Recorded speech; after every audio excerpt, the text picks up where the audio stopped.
తిరుమలపై YCP నిత్యం కుట్రలు చేస్తోందంటూ మండిపడ్డారు ఆనంద సూర్య. నిత్యం తిరుమలపై కుట్రలు చేస్తూ వైసీపీ రాజకీయ పబ్బం గడుపుకుంటోందని టీడీపీ రాష్ట్ర ఉపాధ్యక్షులు వేమూరి ఆనంద సూర్య మండిపడ్డారు. తిరుమలలోనూ రాష్ట్ర వ్యాప్తంగా ఇతర ఆలయాలలోనూ అనూహ్య రద్దీని సైతం కూటమి ప్రభుత్వం సమర్థవంతంగా నిర్వహిస్తోందని, దీన్ని తట్టుకోలేని వైసీపీ ముఠా సాక్షి పత్రిక ద్వారా తొక్కిసలాటలు, ప్రభుత్వ నిర్లక్ష్యం అనే తప్పుడు ప్రచారాలు చేస్తోందని దుయ్యబట్టారు. స్వయంగా ఎస్పీ తిరుమలలో పర్యటించి ఎలాంటి తొక్కిసలాట జరగలేదని స్పష్టం చేశారని గుర్తు చేస్తూ, నిత్యం ఏదో అపచారం జరిగిపోతున్నట్లు విష ప్రచారం చేస్తూ తిరుమల పవిత్రతను దెబ్బతీసే దుష్ట కుట్రలకు వైసీపీ నేతలు పాల్పడుతున్నారని ఆగ్రహం వ్యక్తం చేశారు. రాష్ట్రంలోని ఆలయాలపై వ్యాప్తి చేస్తున్న ఈ తప్పుడు ప్రచారం ఆధ్యాత్మిక పర్యాటక రంగాన్ని నాశనం చేయడానికి వైసీపీ ప్రారంభించిన దుష్ట సంప్రదాయమని మండిపడ్డారు. వైసీపీ అధికారంలో ఉన్న 5 ఏళ్లలో ఆలయాలకు రక్షణ కరువైందని, ఇప్పుడు అధికారం కోల్పోయిన నిత్యం కొత్త కుట్రలతో ఆలయాలపై విషం చిమ్ముతూనే ఉందని ఆవేదన వ్యక్తం చేశారు. ప్రధాన ఆలయాలను లక్ష్యంగా చేసుకుని జరగని సంఘటనలను జరిగినట్లు అబద్ధాలు సృష్టించి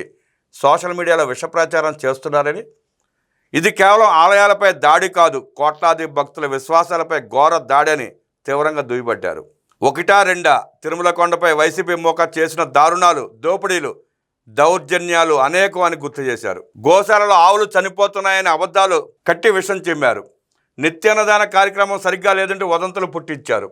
తిరుమల దర్శన కంపార్ట్మెంట్లో వైసీపీ పేటీఎం బ్యాచ్ డ్రామా ఆడించి వీడియో తీసి సోషల్ మీడియాలో పోస్ట్ చేశారు. కూటమి ప్రభుత్వం వచ్చాక వేద విద్యార్థులకు 3000 భృతి ఇచ్చి సహకరిస్తున్నందుకు కూడా తప్పుడు విమర్శలు చేశారు. విలేకరులు సరదాగా మహద్వారం గేటుకు తాళం వేసినట్లు ఫోటో దిగితే దాన్ని కూడా తప్పుడు ప్రచారానికి ఉపయోగించారు. టీటీడీ చైర్మన్ క్రిస్టియన్ అంటూ విష ప్రచారం చేశారు. భక్తులు పరుగులు తీయడంతో తొక్కిసలాట జరిగిందని, గందరగోళం సృష్టించే ప్రకటనల వల్లే ఇలా జరిగిందంటూ అని ఫేక్ వీడియోలతో దుష్ప్రచారం చేశారు.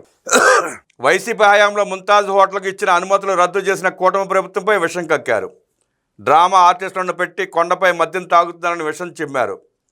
ఇలాంటి నీచమైన కుట్రలతో వైసీపీ నిత్యం దిగజారిపోతూ ఉంది.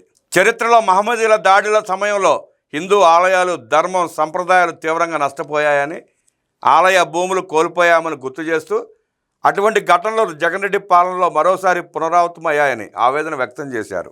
దొంగలు రాజ్యమేలితే ఎన్ని అనర్థాలు జరుగుతాయో, దేవుడిని కూడా దోచుకుంటారో జగన్ హయాం ఒక ఉదాహరణని మండిపడ్డారు. దేవుడిపై నమ్మకం లేని నాస్తికుడైన బొమ్మన కరుణాకర్ రెడ్డిని టీటీడీ చైర్మన్గా నియమించి ఆధ్యాత్మిక క్షేత్రాన్ని అస్తవ్యస్తం చేశారని దుయ్యబట్టారు.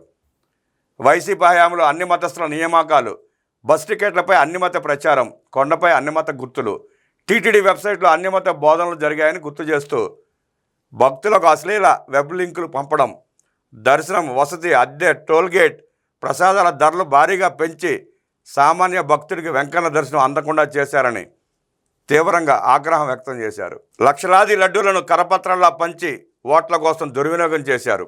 సామాజిక న్యాయం పేరుతో ఒకే సామాజిక వర్గానికి అధిక పదవులు కట్టబెట్టారు. అన్నదానంలో నాణ్యత లేని బియ్యం, కల్తీ పదార్థాలు వాడారు. స్వామి నిధులను తిరుపతి మున్సిపాలిటీ పేరుతో దారి మళ్లించి కోట్లు దోచుకున్నారు.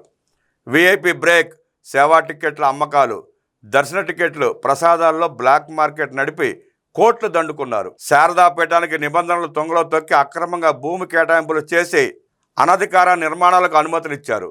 టీటీడీ ఫిక్స్డ్ డిపాజిట్ 5,000 కోట్ల రూపాయలు దారి మళ్లించే ప్రయత్నం చేశారు. కల్తీ నెయ్యి, పరకామణి దోపిడీ, తల నీలాల స్కామ్, నాలువాల దోపిడీ, గోపురం బంగారం మాయం చేసి 5 ఏళ్లు తిరుమల ప్రతిష్టను దిగజార్చారని ఆనంద సూర్య తీవ్రంగా మండిపడ్డారు.